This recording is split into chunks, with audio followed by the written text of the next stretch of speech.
Chaos na UKF je koniec.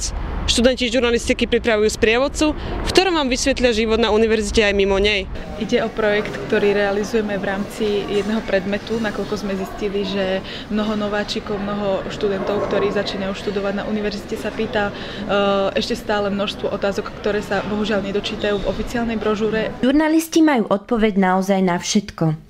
Na stránkach svojho projektu sa venujú bývaniu na internáte, možnostiam stravovania, kreditovému systému, ale aj tomu, čo robiť v prípade nefunkčného preukazu ISIC.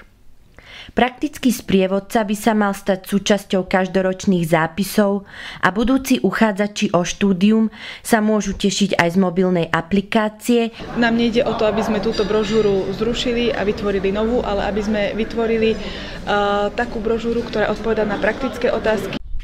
Budúci novinári majú pre svojho sprievodcu štúdiom už aj meno a ich pripravovaná brožúra s názvom Po lopate vám vysvetlí všetko jasne a s humorom.